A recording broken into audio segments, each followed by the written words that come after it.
Helen, queen of Sparta, was the most beautiful woman in the world. Her beauty was called by poets as causing the division of 1,000 ships. But with fate, it was an invitation to war. On a moonlit night, Helen crossed the line of duty, honor, and loyalty. She left her throne, her husband, her kingdom, to follow her heart. With Paris, she boarded a ship.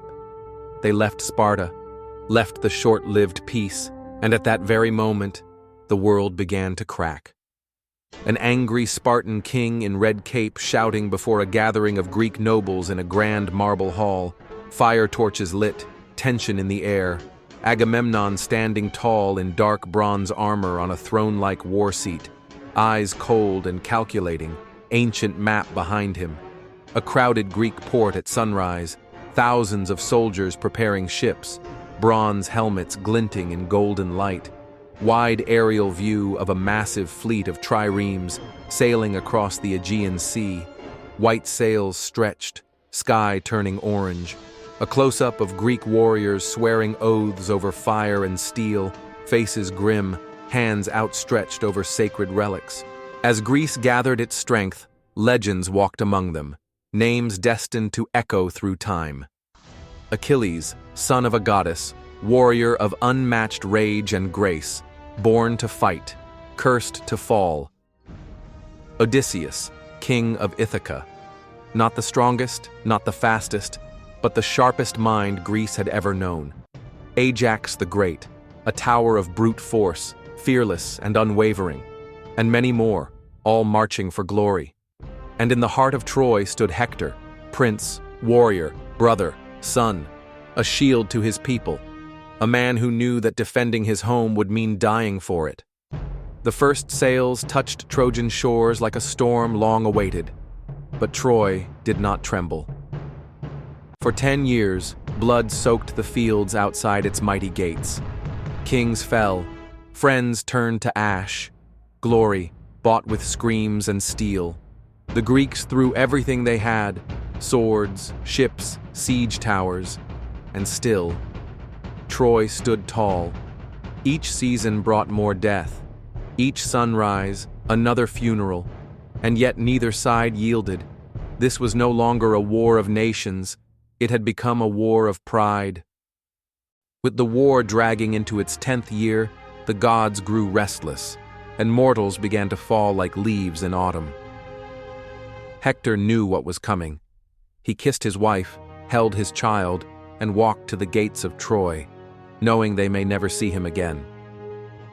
Achilles had left the battlefield after a bitter feud, but when his closest companion Patroclus wore his armor and fell at the hands of Hector, rage returned, and it demanded blood. And there, beneath the city walls, the two greatest warriors of the age clashed. It was not a duel of hate, but of fate. Hector fought bravely, but destiny had already chosen its victor. When his body fell, so too did the hopes of Troy. Achilles, unstoppable, untouchable, unmatched, but not immortal. After slaying Hector, Achilles dragged his body around the walls of Troy, blind with rage. But even rage has limits. Even legends have weaknesses. The gods watched, divided. Some wept, others plotted, and fate chose Paris, the least of warriors, to end the greatest. Guided by Apollo, Paris took aim. One arrow, one heel, one silence that thundered louder than war. Troy had survived 10 years of siege, walls unbroken, spirits unbeaten, but Odysseus knew strength alone would not end this war. The Greeks pretended to retreat, but in their place, they left a gift, a massive wooden horse, hollow, majestic, and mysterious. The Trojans debated, was it a trap or a sign the gods had finally shown favor? In the end, pride decided. The gates opened, the horse was brought inside, cheers echoed, songs rose, fires were lit to celebrate the end.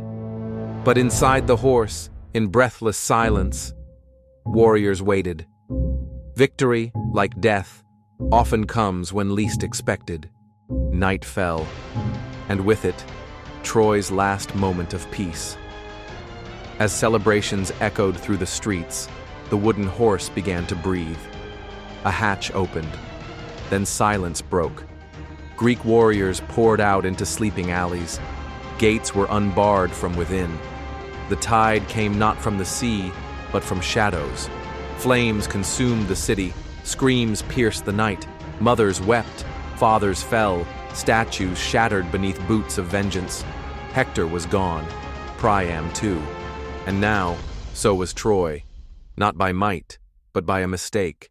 One night of pride burned into eternity. When dawn broke, the city that once defied 1,000 ships was nothing but smoke and stone. Troy, proud and ancient, now lay in ruin. Ashes floated where songs once rose. The mighty gates were gone. The towers had fallen. Those who survived did not cheer. They wandered, searching for loved ones, for meaning, for memory. Helen stood alone, surrounded by silence. She had started it all, and now she was all that remained. And from those ashes, legends would rise. But the city, the people, were gone. And so, Troy fell, not with a roar, but with a whisper that would echo through eternity. What began with desire ended in dust. What stood for honor collapsed under pride, and those who survived lived with the memory of what was lost. No victors, no heroes, only stories, passed from lips to scrolls, to the winds of time. Achilles was gone, Hector too. Helen would fade, but their names, etched not on stone, but in legend, would never die. Because when cities burn and empires fall, it is memory that survives, and memory is myth.